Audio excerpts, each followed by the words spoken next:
Hi, so just to be aware, we are going to be having a discussion about suicide and self-harm within prisons, and while this is an essential topic, it will be discussing these potentially sensitive issues, so if that is something that does affect you or has affected you, please feel free to not watch. We'll be putting up some details about kind of guidelines and phone lines that are helpful if you are distressed by anything within the conversation.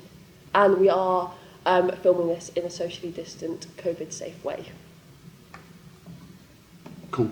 Perfect. Self-harm. Self-harm and suicide in prisons. Probably one of the biggest crises at the moment. I don't think it's probably one of the biggest crises. I think it is the biggest crisis in jail. The biggest crisis we have in prison. I think it is. Because it's nothing to do with COVID. True. It's nothing to do with anything else. It's the fact of it's always there.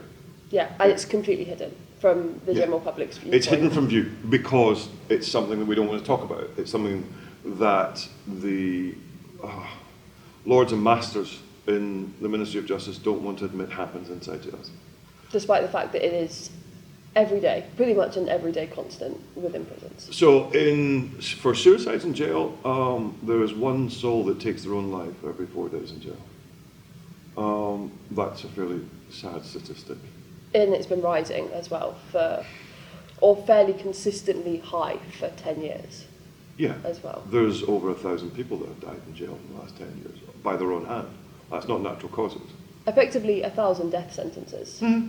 Yeah, there has been this. There is a state of when somebody says, "I am not going to take this anymore, and I can't handle this anymore." So it's trying to get to the root of the problem on the suicide stuff, on the self-harm in jail.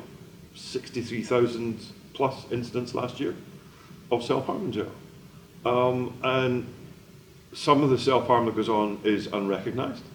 So I'd say it's a hell of a lot more than 63,000 incidents. It's 63,000 reported, and self-harm itself is a fairly secretive... I think of that, Jessica. 63,000 incidents. Break that down. That's 1 every 11 minutes. That's 3 while we have this conversation, potentially. And that's 3 that have been recorded, tracked, are aware of. That's not accounting for those who do it hidden. So I've got a list. Where self-harm is deemed to be burning oneself, cutting or scratching, hanging, overdose, self-strangulation. That's what Her Majesty's Prison and Probation Service deemed to be self-harm. So, as I said earlier on, the making of a ligature has been removed from that list. Despite the fact that the making of a ligature implies that you will be handling or attempting. I'd say that's a fairly good clue. It's a pretty major one. I think if you're standing there and you notice that somebody's making a noose, I think that's possibly some sort of an alert. I mean, I think if I was sitting here just fiddling with a noose, you'd probably have a concern. You would, wouldn't you? You wouldn't wait until I'd put it around my neck and... Well, according to HMPPS. I'm not a danger while I make it, I'm just... No, you're just craft, making it. Yeah. Potentially. Origami. Yeah. I think, excuse me, the one that got me, which I didn't see on that list, was my issue of self-harm in jail, which was starvation. So I went through the stage of, and I've said it before, eating 1 piece of Ribena a day for 60 days. And that was never picked up? It was picked up by good members of staff. But it wasn't But according to the statistics, or the reporting, doesn't go down as a form of self-harm. So that time period, you would never have been included in the statistic? No, I never went on an ACT, which is the document that you use to monitor people, and it's not deemed to be an act of self-harm. And when my BMI was at 9, they said it wasn't critical. Despite the fact that even within the lack of community services, that's probably a section within the community. Yeah. If you had a BMI of 9 at your place of work or at home. Correct. But in a prison where you're surrounded by people, that was untrue. What I think gets me all the time is the discrepancy between different things. So I sit here because a prison officer saved my life. So I had picked the time in jail where I was going to kill myself. I picked the time and the date of when it was going to happen. And I'm alive because a prison officer picked up on that and stopped me before I'd said to make the final step. So my form of starvation and all that self-harm was leading up to a point where I had decided, and I had mentioned this in an interview recently where I said that people look at the suicide as a whole and say it's such a selfish act that person's going to commit suicide because they're leaving all their loved ones behind.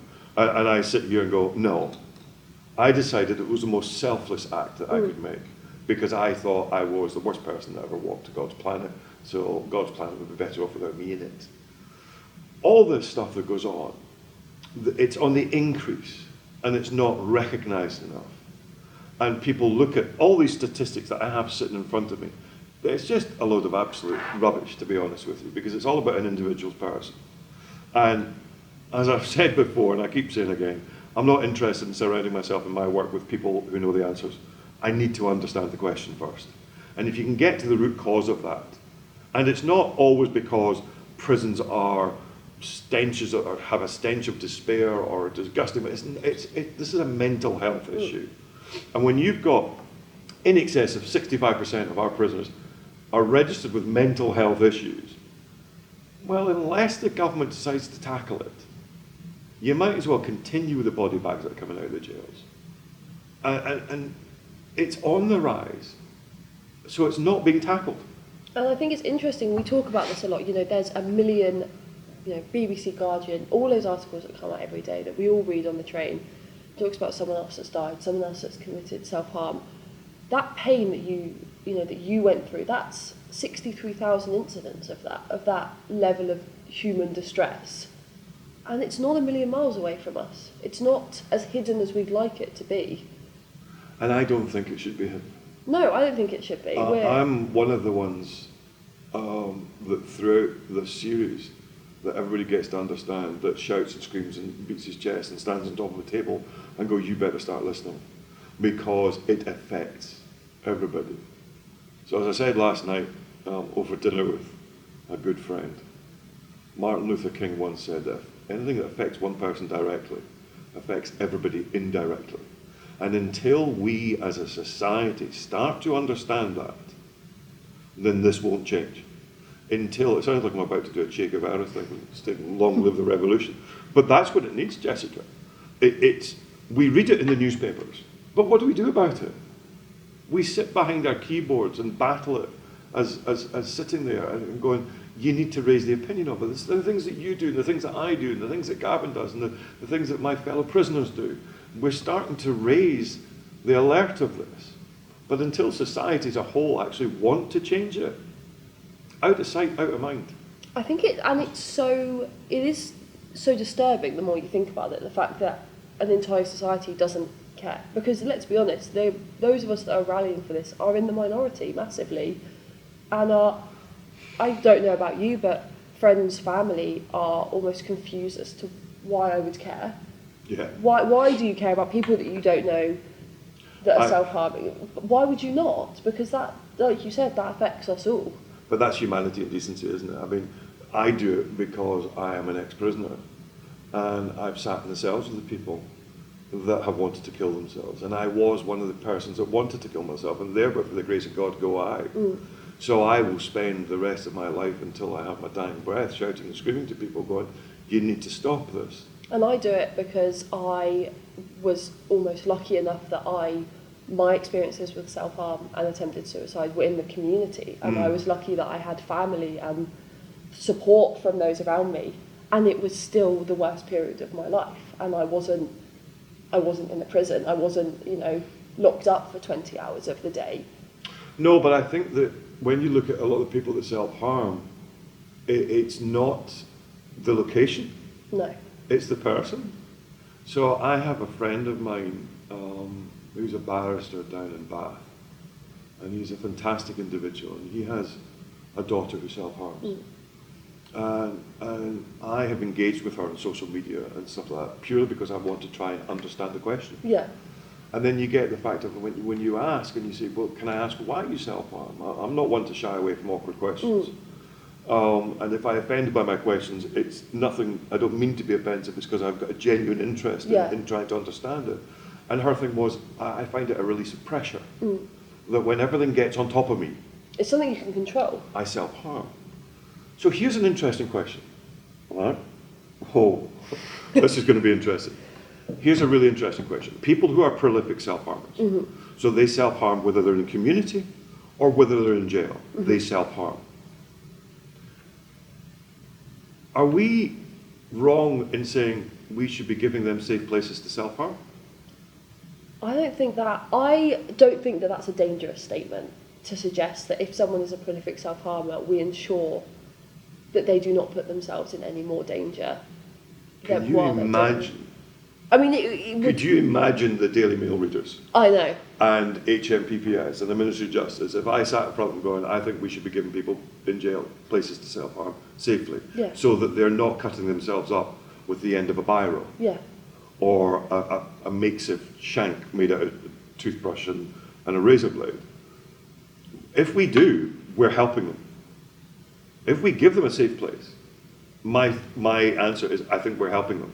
Because we're not enabling them. We're not giving them a fresh razor and saying, off you go, here's half an hour. You're saying, if you are going to do it, here's a place that is clean. But society would never, ever accept that premise.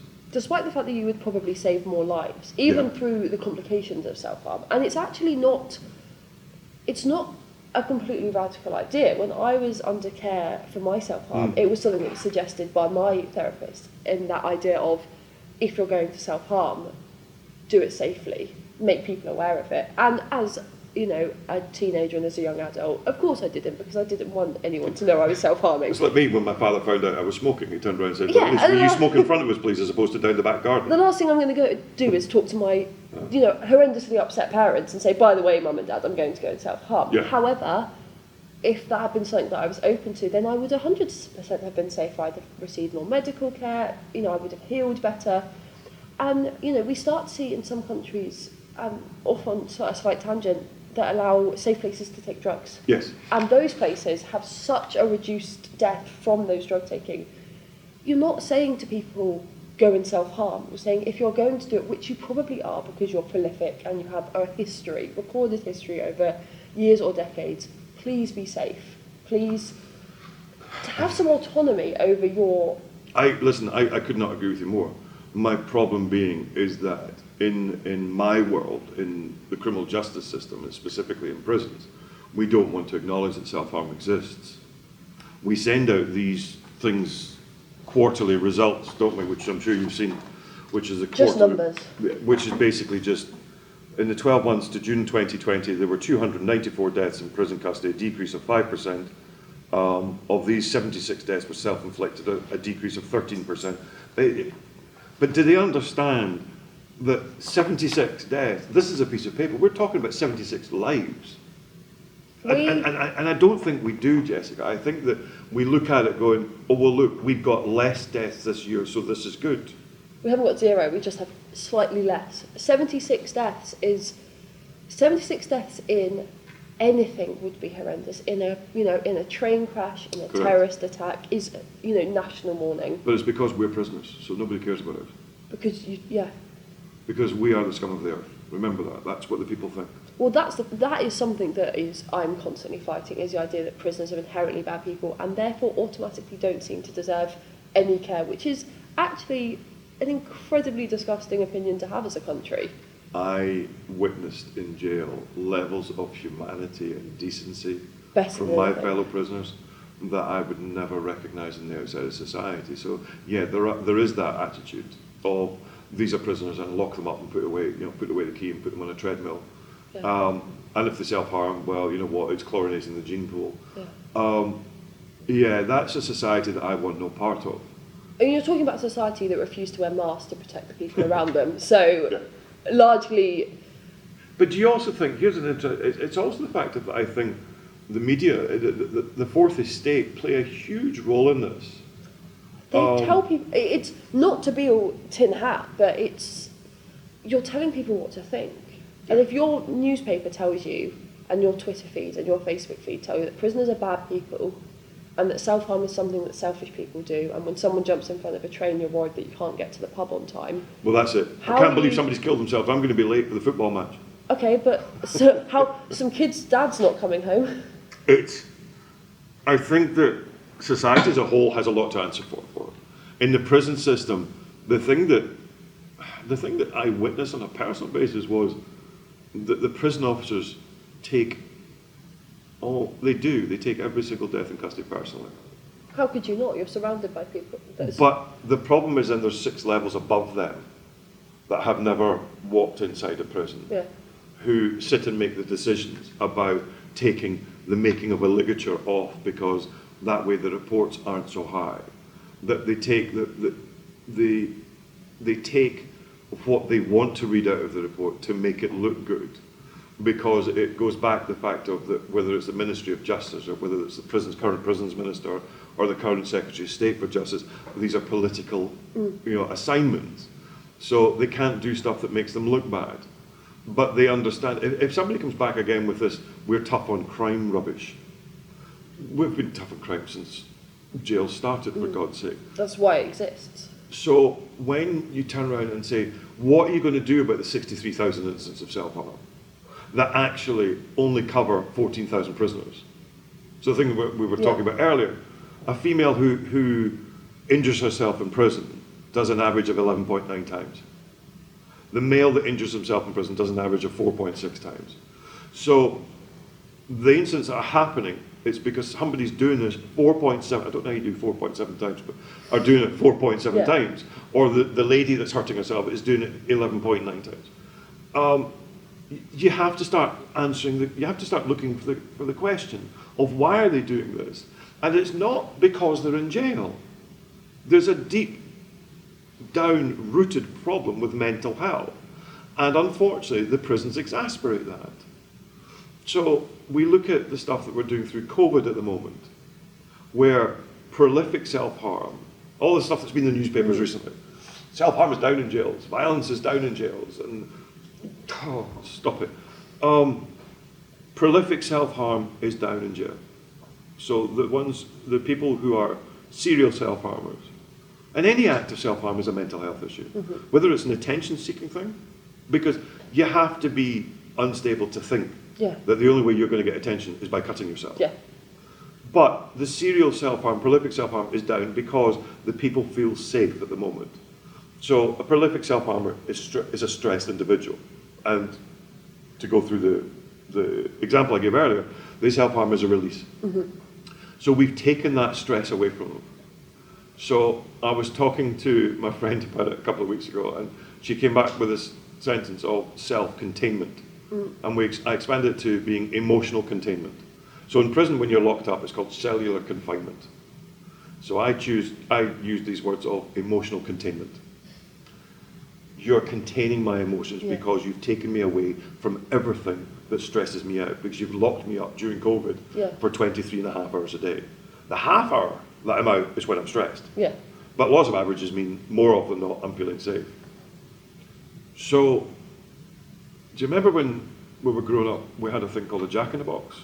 Yeah. Yeah, so you turned it and turned it and turned it, and eventually this thing came popping up. That's what's going to happen in jails fairly soon. I don't want to guarantee it. No, it's the saddest thing, but it's you don't want to be right. I hate being right in the stuff that I call. Yeah. And I do for everybody that I work for. So when I work for the private companies that I work for, there's one company I work for, and I said it before, Sodexo. They run 5 jails in the country. And I got employed by Sodexo because the head of Sodexo wanted me to challenge him. So that's your job, challenge us.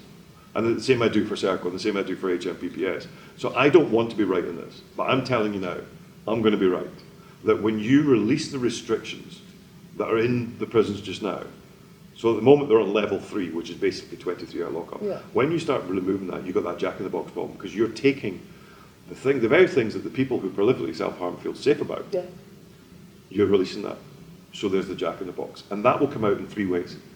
It will come out in self-harm, it will come out in violence, and it will come out in psychosis. And that's what we're going to open up our jails to. And that's without even considering the fact that people will have lost family members through COVID, they won't be able to contact them, they may have family members in tier 3, that can't see them even when it does open up. And touching on the psychosis, that's something we don't talk enough about. I mean, we don't talk enough about that in the community, and that's something that I personally... We don't talk about psychosis. We don't talk about dual harmers. No. So dual harmers in prison is a really scary statistic, but I cannot find anywhere any studies on dual harmers in prison. So a dual harmer, for those that are not aware of it, a dual harmer is somebody basically who will get themselves into a fight and get the snot kicked out of them, Yep. get put down to the SEG or the CSU unit, and then self-harm. That's a dual harmer. We don't talk about this. No. And my question, go back to trying to understand the question, is that first stage when I go into a fight, is that also a form of self-harm? Am I doing this so that I can get put down to the SEG so I can self-harm? Well, I mean, if making ligatures, let's be honest, HMPPS will never include that. Yeah, correct. But there's so much stuff that we don't attach, that we don't look at and go, we need to... If you are going to release me back into society as a healed individual, then it ain't going to be by locking me up for 23 and a half hours a day. No. There's 116 closed jails in this country, and the majority of them are reactive jails, not proactive jails. So there's a death, so we stick up a poster about listeners. Yeah. 2 days later. No, you should have checked that 2 days ago before the That incident person happened. should not be dead. Correct. You should not have let someone in your care die. So the official line, the answer will be give you, if somebody's going to kill themselves, they're going to kill themselves. And that's a really awkward blanket statement to make. But that's the company line. And to a certain extent, I understand that. Unless you're going to put me on 24-hour ops, which is basically, I'm in a cell. With nothing around you. With nothing around me. It's a ligature-free cell. But it's also a plastic door. Yeah. So there's no way that I can't be seen. Yeah. And that's kind of inhumane, because whilst I go to the toilet, you're still watching me. Yeah. But unless you do that, you will have deaths in custody. Yeah. You will have suicides.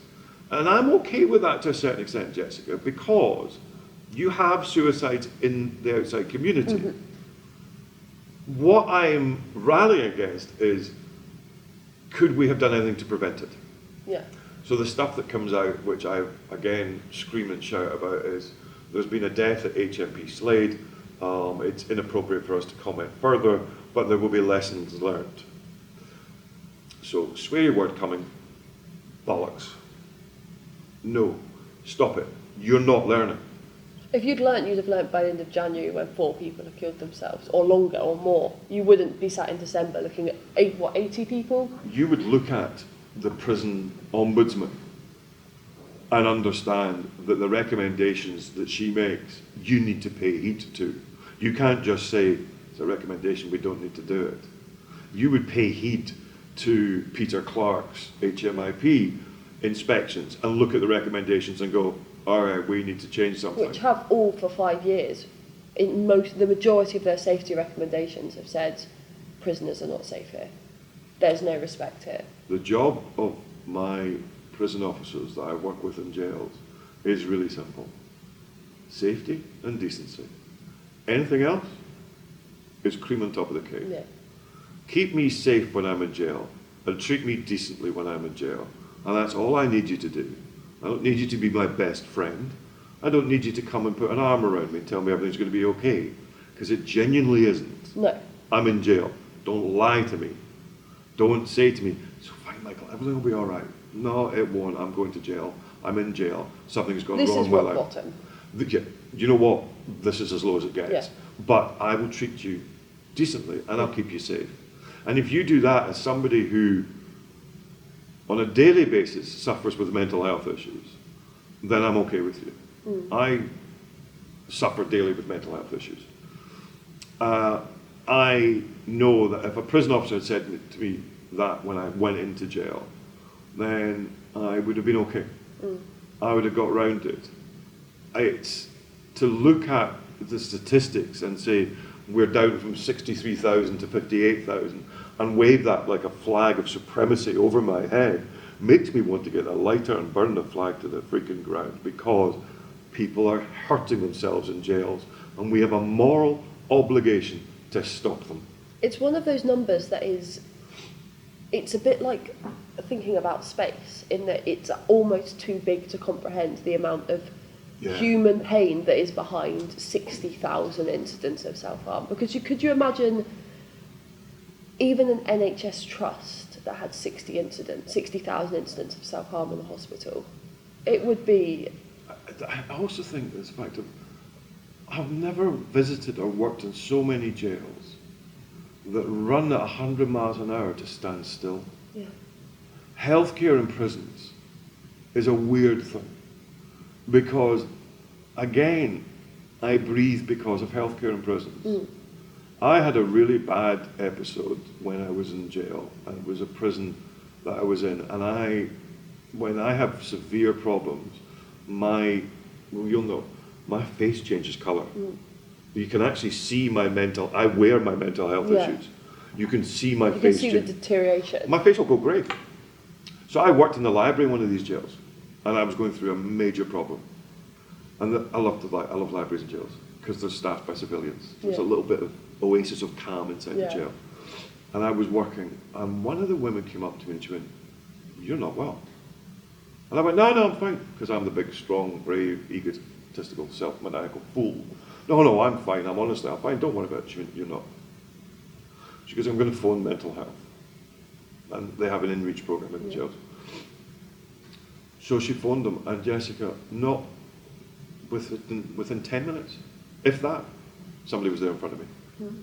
Going, "Michael, do you just want to come outside and have a chat for a second?" So didn't tell anybody else that I wasn't Not a big deal. No, just come out. And I started at that point under the care of a psychologist in jail. Yeah. Her name was Tina, and she was simply wonderful. But that is healthcare at its best. But why should I be unique? Why isn't that the case for everybody? And that wasn't a difficult thing to happen. That process was what? A phone call and someone... There was a phone call, and within 10 minutes somebody was in front of me. And someone that knew you well enough, not even knew you enough to notice that something was not right and that you needed that support. That should not be a radical concept. So the answer, Jessica, is we need to flood our jails with mental health specialists. We need to flood our jails with third parties that can work with individuals. It doesn't necessarily need to be mental health. With specialists. That we need to open ourselves up in the prison service to understand that there's people out there that know better than we do. Yeah. And the problem is at the moment, it's this.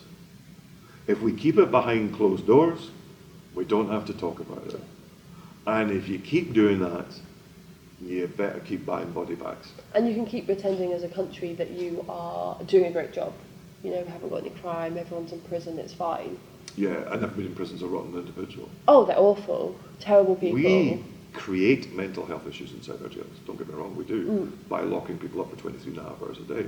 But until you sit there and you start looking at the reasons why people self-harm and open yourself up. So the interesting thing I was telling you about is I'm looking at the disparity between white one males and BAME on the disparity of self-harm in jails. And you find out that actually it's about 82% of self-harm in jails is committed by white one, and only about 11% is BAME.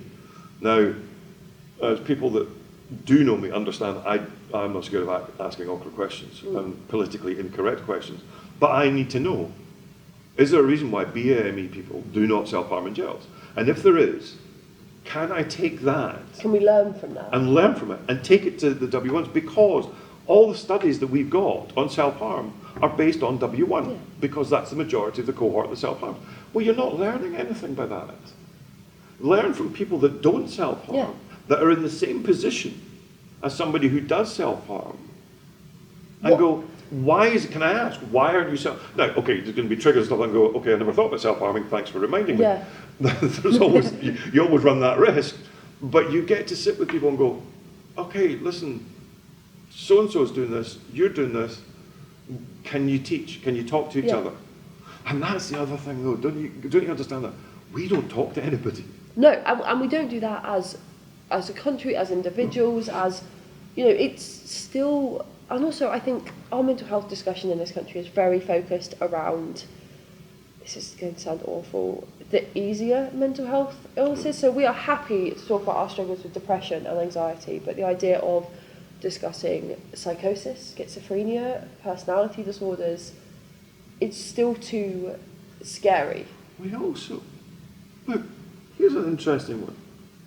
In one of the jails that I work in the female estate, as the person comes off the transport and arrives at reception, one of the questions that they're asked Have you ever been a victim of sexual abuse? And that's a question they ask as you're being welcomed into the jail. And you're going, okay, yeah, I was, and I hadn't thought about it for 15 years, but thanks for reminding me. Thanks for that. That was There's the trigger. What do you do with that information? It's just to make sure that we've got the box ticked, that we've asked the question. It's not a, we're going to feed you into this counsellor or this therapist or this psychologist. It's a, I needed to tick this. The probation do a thing called BCST, which is the standard questions that they ask somebody within the first 40 hours of coming into jail. That's in their questions as well. Have you worked in the sex trade? Have you been a victim of sexual abuse? Have you ever been beaten up? Really, come on. Okay, yes, you can ask these questions, but please have somebody that's qualified to ask the questions. And then say, okay, I get that. So that may lead to the reason why you're here. And also, so let's work with it. Ask that question by a specialist in a private area with a warning that that is a question that's about to be asked. And then ask, is there something that you know, how do you cope with this? If it's something that happened to you 15 years ago, how is it still a part of your life? Are you okay with it? Are you talking about it? Or is it something that you've never worked through and you've hidden for 15 years? There is a thing, isn't it, we were talking about earlier, where it's the drivers and the triggers. Yeah. So the driver is that Michael used to self-harm 5 years ago. He hasn't self-harmed for 5 years, but now he is. So the driver is my history of self-harm, and the trigger is, okay, so why is he doing it now? Yeah. And the amount of stuff that I see in jails where the reason why we've put him on constant observations or opened up the ACT documents, and an ACT document, as I said before, is about a care process. The reason we've done that is because he's got low mood. Yeah. No, seriously, it genuinely isn't. And this is what worries me, is that we are too process-driven in our jails, even from the courts, because sentencing starts when you get weighed off at a court. We're too process-driven. We're too scared that we haven't asked a question and that somebody will tip over the edge and therefore will be held to account because we haven't asked that question. And what we don't understand is the 20 other individuals that have caused self-harm. But do you know what? Because they weren't making a ligature, it doesn't matter. And also the idea that discussing it is in some way going to make someone do it. If you walk up to someone and say, why have you... Yeah, you're right. You're not going to, you know, we've both had a conversation about self-harm today. That does not mean that either of us, hopefully, are going to go home now and self-harm. But what we've actually done is had a conversation that's opened up just a tiny bit more about the concept. I think it's also to, in the prisons, for my fellow prisoners, it's being able to say to them, you can actually talk about this, you know. Yeah. So I'm Scottish, you may have noticed. Ben Nevis was made by Scotsmen hiding their emotions under the carpet, and we just built it all about to Ben Nevis because we're brought up not to talk about emotions. You know, we can't. Yeah. You know, I mean, I could tell my dog I love them, but I couldn't tell my father that. Yeah. Oh no, never.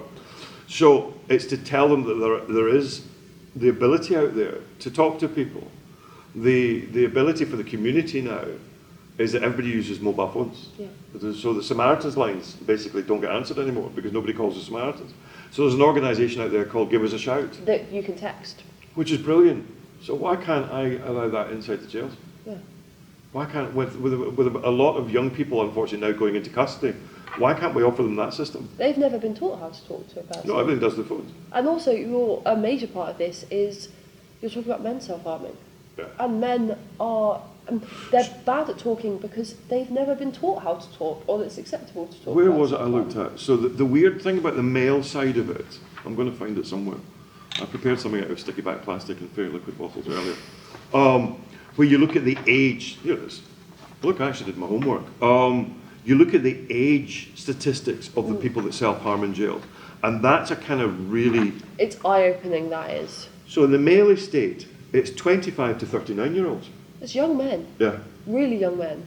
So 40 and over, it's weird. An older prisoner is somebody who's 50 or older. That's what they deem to be old age in prison. But in the female estate, it's 21 to 29-year-olds. It's young people. Yeah. Really young people. And it's not, and it's serious. It's people are... I fully believe that during this COVID stuff, to get back to that, on the prolific self-harmers, okay, so you do get some people that will self-harm for attention's sake. Yeah. My order wasn't right from the prison shop, or I didn't get opened up to go to the gym, so I'm going to self-harm. I picked the statistics and I spotted an individual. in a prison in southwest England who was applying to see healthcare. And healthcare weren't coming to see him. So he was self-harming the following day, going, well, if you're not coming to see me now, you're going to come and see me after I've cut myself. True. So that amount has decreased in prison because everybody's now got everything around them. So the question has to be, is that the one that in the middle of the self-harmers, so the ones that are actually self-harming, well, this is serious now, because they're self-harming to take the next step. Yeah. They're not self-harming for attention. They're not self-harming because they're prolific. So that stage of self-harm is an act of distress. And they've had no support. And 7 months of being alone for 23.5 hours. Correct. And that's why we go back to, we need to watch this. As COVID hopefully starts to reduce, the restrictions in jail. This is the next pandemic in prisons, because people will die. Yeah. And it will be more deaths potentially from this than COVID in prisons. There's a great system in prison called the listeners. So the listeners are a group of people who are trained by the Samaritans. And they can come and see and you. And their fellow prisoners as well. And their fellow prisoners. They're not a member of authority, no. essentially. So the amount of call-outs for listeners in the last 3 months has been sky high. A lot of them have been during over the piece of work that I do, which is early days in custody, because it's a case of you're coming from court and you're just banged up. Yeah. That's it. You've got no idea where you are. It makes my heart bleed, because we could sit here for the next 6 hours having the same discussion. And the sad thing, Jessica, we'll sit here next year having the same one. What do you think is the best thing that can be done now? As in, what can we do? On the prison system, on the prison service, we've got to get out. We've got to get out and see these people who are prolific self-harmers. And even though they're not now, we have to prepare them. Yeah. We have to flood our jails with mental health specialists that says, okay, Michael's been good because he hasn't self-harmed since COVID. But you know what? Before that, he was self-harming every week. So let's go and start dealing with, I used this in an earlier discussion, we have to be proactive. So do you think we need to start, probably last week, but start the prevention? Yeah, now we have to get out. We have to get... Because it's coming. It's like a wave. You can see it coming. Yeah, I don't think there's any doubt. I was discussing this with some of the people that I work with, and fair play to them. They all came back to me and said, yeah, okay, we need to start looking at this. But it's a case of, no, you don't need to start looking at it. You need to look at it. Again, be proactive. Because otherwise, as you say, it's going to come. Yeah. It won't necessarily be body bags, it won't be suicide. It will be self-harm. Yeah. But the rivers will run. There's absolutely no doubt about that. The only thing that we can do is start pressurising people to say, you need to start dealing with this now. We shouldn't have to. Does that make sense? You're forcing a prison service to care, is effectively, which is such... You're asking the prison service to care about the people within their power, which is a fairly disgusting sentence, to have to ask someone to care. I think a lot of them do care, though, Jessica. I think a lot of prisoners, certainly ones that I know... I think officers care, but I think it's the... So, what about the people above them? Yeah, you're right. I think officers are awesome. I think the prison officers do care. Yeah. But I think that you have to take... But they take orders. Yeah. And they have to. And whilst they're pulled 7 different ways from hell, I think it's a case of, I know I've got to deal with this, but I've got 16 other things to do. I'm going to stop the 16 other things. Yeah. This is what you're supposed to do. And I'm asking the prison service to give a crap. And if they don't, I'm still going to be the thorn in their side. Yeah. And I will still find avenues to get to them, to say to them, and I'm not going to accept, yes, we're going to do something about it. We'll learn lessons. Stop it. Because you're not asking for something radical. You're not asking for anything other than keeping people alive. I wish what I was asking for was rocket science. I'd get a Nobel Prize. I'm not asking for rocket science. I'm asking you to sit and talk to somebody for 5 minutes. Yeah. Make an effort. That's actually all it takes, isn't it? It's to sit and talk to somebody. I think for 5 if you minutes. talk to people that have had mental health crises, which, let's be honest, is a lot of adults and young people in the community, and in those in prison, the deciding moment for them before they were going to kill themselves or before they self-harmed was actually that 5-minute conversation. It wasn't necessarily the years of counselling or therapy. It was someone noticing, someone engaging with them. Mine was a prison officer. calling in to the prison on his day off, saying, I'm sorry I didn't come to see you yesterday. I noticed you look a bit peaky. Are you okay? I'll come. I know it's my day off, but I'll come in and see you if that's what you need. That 15 seconds. Changed everything. Well, that's why I'm sitting here today, because I was 15 minutes away from killing myself. I genuinely was. It was that. And that's what I'm asking the prison service to do. Take the 15 seconds out of your day and talk to every single one of your prisoners on your landing. Yeah.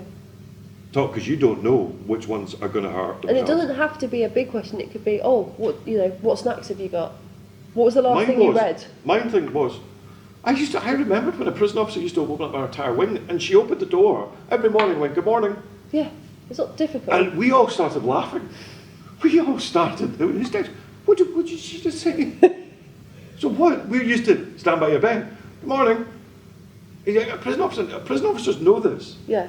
But they do. The good prison staff, of which there are many thousands, the good ones know that the simple 2 words will stop me from harming myself. Yeah. And it's not for me to go in and look at it. It's for them to come and understand it. And all I'm doing is I'm asking the prison service to turn around and actually do that. And it's slightly, to allow them to do that does involve the prison service, because you're asking those above them to relieve them so that they can have 15 seconds to talk to someone. You do that, and you do what I started this conversation with, and I can finish it with. You install decency. You treat people like human beings. Well, that's all you need to do. That's where we are. Pretty much. You're welcome.